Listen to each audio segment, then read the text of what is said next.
Hello and welcome to The Real Deal. Now, Simon Pegg is perhaps best known for starring in Edgar Wright's famed Cornetto trilogy, but he's also turned up in a couple of indies too. That's right, and today we're talking about his latest film, Hector and the Search for Happiness, which sees Pegg in the lead role with a cast that includes Christopher Plummer, Stellan Skarsgard and Reno.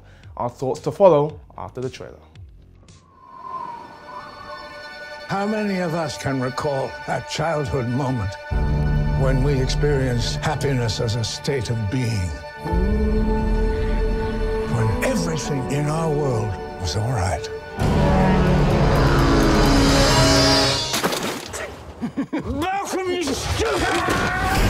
Oh, I love Simon Pegg. He's one of those great TV to film successes from the UK. Tell us a little bit about what Hector and the Search for Happiness is. Yeah, so it's based on a book of the same name, and Simon Pegg stars as Hector, who is a psychiatrist, is a bit tired of his humdrum life. Yeah. His wife is Rosamund Pike, so I don't understand how. But anyway, yeah, wow, that is, you know, it's like Run Fat Boy Run, where he landed with Tandy Newton. It's incredible. Some people get all the chicks. I don't know. But yeah, he decides to go on holiday, and that's basically the crux of the film. You sort of get up to some hilarious shenanigans. He meets some interesting people along the way, and he sort of keeps all the stories in this nice notepad. So. Oh, good stuff. Yeah. Quite light-hearted then. Yeah. Okay, so that is the brief synopsis of Hector and the Search for Happiness, but why should you guys at home go and check it out? Amon, you went to go and watch it. What's good about this film? Well, you touched on it earlier. Simon Pegg is really, really good in this film. Very charming, very funny. I really enjoyed his performance, and when it called for him to be really emotional too, he knocked it out the park. Yeah. So he's very good. And the other thing, I don't travel as much as I want to. This film makes me want to travel. Oh my goodness. Oh, it's a bit of escapism then. Yeah. It's actually, this film has some of the good similarities and some of the negative similarities between the Secret Life of Walter Mitty with Ben Stiller. Thank you very much from last year. Yeah, you know, the visuals are really, really good as well. Is it like one of those like M&S ads for travel? In some ways, yeah. I mean, he gets to go to a lot of really cool places, and the people that he meets actually are really, really interesting. He runs into Stellan Skarsgard first. And his character is sort of very rich, and it's all about, he's asking people what makes you happy. And some of the answers to that I found were quite interesting. So soul searching. Yeah. Okay. And I like that aspect of it as well.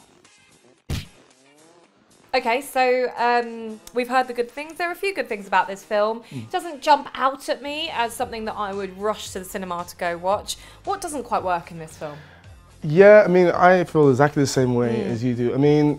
There's a lack of focus in this film, which is really, in the beginning, you're thinking, okay, I know where you're going with this, but some of the, not only is there a lack of focus, but some of the decisions that Pegg's character makes are really, they don't compute with me. Okay. I'm not going to spoil exactly what they are, but for me, at least, it didn't really compute with me. I found that quite strange. And even the ending, I guess there's some good in not expecting a certain ending, but it sort of really hit me out of left field because there was really no build to what the ending was. Exactly, it just sort of, that happened. Oh, is it one of those really annoying, like, nothing-y films where, you kind of follow it through, and then suddenly it's like, oh, it's finished?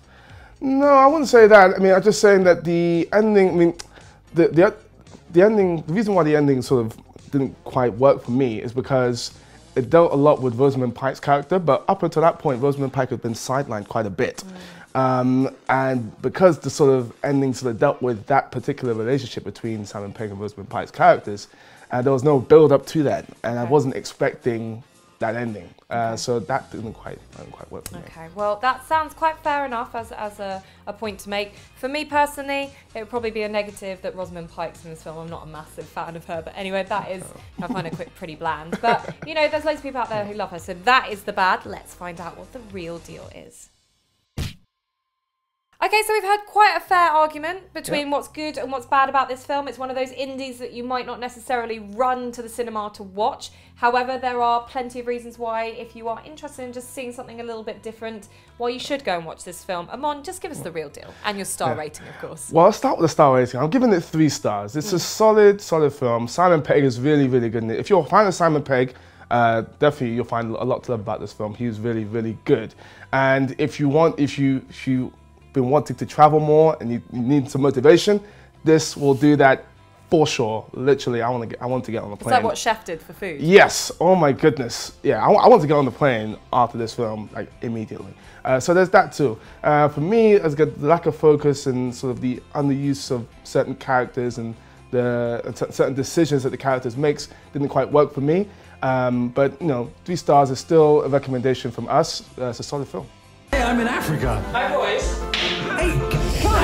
So that is the real deal on Hector and the Search for Happiness. But what we want to know is, what is the happiest you've been when watching a film? What film has made you smile from ear to ear? Mine, I have to say, recently, above everything else, has to have been How to Train Your Dragon 2. You really, really like this film. I really love this film. Yeah, no, and I know a couple of really special toddlers that have gone to go and watch it today. Oh, so, nice. Yeah, go and shout enjoy, out. Guys. Yeah, shout out. James and Ellie, enjoy. What about you? For me, you know, I have to say it is the Avengers, and the reason why, don't give me that with me, woman. The reason why is because if there's any film because you only get to experience a film for the first time once.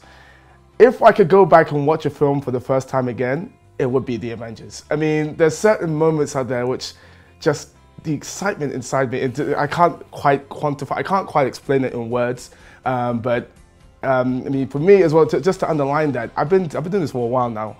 The aftermath of that screening I've never seen so many people nerd out after a screening.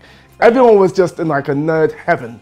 And you know, Avengers 2 next year, hopefully it brings it. So yeah, for me, that would be the one. But as always, let us know by tweeting us at The Real Film Show and have a gander at our website, therealdealonfilm.com. Ciao for now.